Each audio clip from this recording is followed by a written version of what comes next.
ሰላም ሰላም የቲክቶክ እና ዩቲዩብ ቤተሰቦች እንደምን አመሻችሁ። ሁላችሁም ሰላም፣ እግዚአብሔር ይመስገን እኔ በጣም ደህና ነኝ።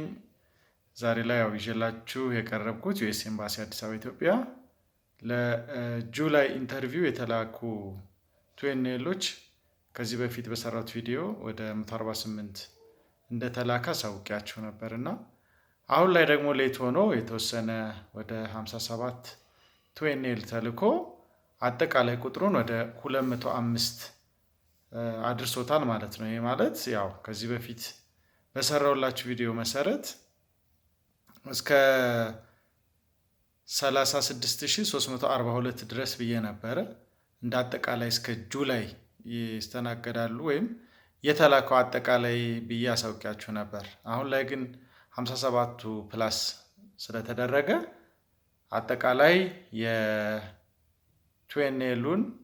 እንደ አጠቃላይ ማለት ነው ለአዲስ አበባ ዩኤስ ኤምባሲ ኢትዮጵያ ኬዝ ነምበራቸው እስከ 44430 ድረስ ያሉት ይስተናገዳሉ ማለት ነው። ለጁላይ ኢንተርቪው ማለት ነው። እስከ 44430 ድረስ ኬዝ ነምበር ያላቸው ይሄ 200 ፕላስ ማለት ነው እዛ ድረስ አድርሶታል ማለት ነው። ስለዚህ እንኳን ደስ አላችሁ በማለት ያው ቱኤንኤል የተላከላችሁ ባለእድለኞች እንግዲህ አዲስ ነገር አሁን ላይ የምንሰማቸው አንዳንድ ውዥንብር ዜናዎች አሉና ትንሽ ያስቸግራል። ግን እኛን እንደማይነካን ተስፋ አድርጋለሁ። ግን እስኪ ወደዛው አጠር ያለች ቪዲዮ ለማዘጋጀት ሞክሬያለሁና ስንት ሀገራቶች ናቸው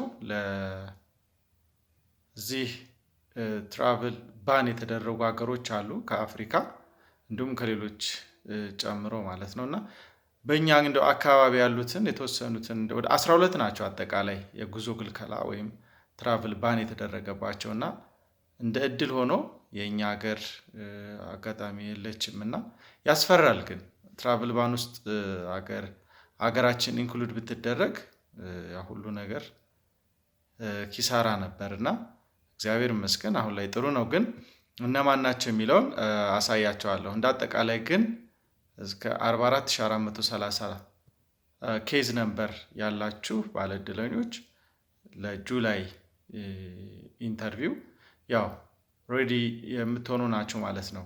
ግን ፐርፎርማንሱን እዚህ ላይ ለመግለጽ ያክል 44430 እንደ አጠቃላይ ነው።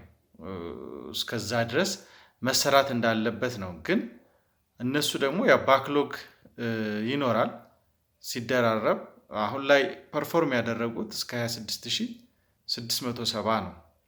26670 ኬዝ ነምበር ድረስ ያለውን ሙሉ በሙሉ ያው ሰርተውታል ማለት ነው። ከዛ በኋላ ግን የተወሰኑ የተሰሩ ስራዎች አሉ። ግን እነዛ የተሰሩት ራንደም ነው ማለት እየተዘለለም የተዘሩ ስራዎች አሉ። አንዳንድ እንግዲህ በሰሚሽን እንዴት ይሁን አላውቅም። የተወሰኑ እስከ 33,000 አካባቢ ድረስ አይቻለሁ ማለት 2-3 ተቆጥረው ማለት ነው። ግን በቅደም ተከተል ስራውን በአግባቡ የተሰራው ግን እስከ 26670 ነው እስካሁኗ እለት ድረስ ማለት ነው። እንግዲህ ዛሬ ጁን 7 ማለት ነው እስከዚህ ድረስ ማለት ነው። እና ቀጣይ ያው የተሻለ ነገር እንደሚኖር ተስፋ አድርጋለሁ። እስኪ ከዚህ ቀጥሎ የማቀርብላችሁ ምንድነው የሚሆነው? ይሄ የጉዞ ክልከላ ወይም ትራቭል ባን 12 ሀገራቶች አሉ። እስኪ እነሱን ላሳውቃችሁ። ለምሳሌ የመን አለ አንደኛ፣ ሁለተኛ ሱዳን። ያው ሱዳን በዲቪ በተመለከተ ቢሆን ኖሮ አሁን የጠራኋቸው ሀገራት እንዳጋጣሚ ሆኖ በዲቪ ውስጥ ኢንክሉድ አይደሉም። የመንም ሱዳንም እንዲሁም ሶማሊያ አለች፣ ኤርትሪያ፣ አፍጋኒስታን፣ ማይናማር፣ ቻድ ወደ 7 ደረስኩኝ።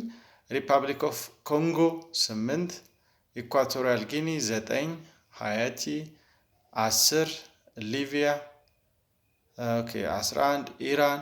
እነዚህ እንግዲህ ወደ 12 ሀገራት የጉዞ ክልከላ ተደርጎባቸዋል ማለት ነው። እና ይሄ ጉዞ ክልከላ እንግዲህ በትራምፕ አድሚኒስትሬሽን በቃ ሙሉ በሙሉ ጸድቆ ከሰኞ ጁን 9 ጀምሮ 2025 ባን ተደርጓል። ወይም ምንም አይነት ጉዞ ወደ አሜሪካ ማድረግ አይችሉም። ግን ከነዚህ ውስጥ ግን ለምሳሌ ኤክሴፕሽናል አሉ። ዲፕሎማቶች ቢኖሩ፣ አትሌቶች ቢኖሩ፣ እንዲሁም ዱዋል ሲቲዝንሺፕ ወይም ጥምር ዜጋ ያላቸው አካላት ወይም ሰዎች ወይም ዜጎች ቢኖሩ እዚህ እገዳ ውስጥ አይካተቱም ማለት ነው። እና ሌሎቹ ግን አጋጣሚ ሆኖ ዲቪ ባለእድለኛ ቢኖር ከነዚህ ሀገራት ውስጥ ከነገ ከሰኞ ጁን 9 ጀምሮ በፍጹም ሊሄድ አይችልም ማለት ነው። ቢደርሰው መሄድ አይችልም ማለት ለምሳሌ ኢንተርቪው እንበልና ፍራይዴይ ቢሆን ኖሮ ፍራይዴይ አሁን ዛሬ ያው ኦፍ ነው። ማን ነው ተርስዴይ ለምሳሌ እንውሰድ፣ ሐሙስ ዕለት ቢያደርግ ጉዞ መቼ ነው መደረግ ያለበት? ገባ ኢሹድ ሆነ እንበልና ሰኞ ባል ላይ ነው። ስለዚህ ቀድሞ እንግዲህ በጣም ከባድ ነው የሚሆነው። እሁድ ቀን እስከ ቅዳሜና እሁድ የግዴታ ከሀገሩ ለቆ መውጣት አለበት ማለት ነው። አለበለዚያ ሰኞ ላይ ከደረሰ ቢኖረውም በእጁም ቢኖር መውጣት አይችልም።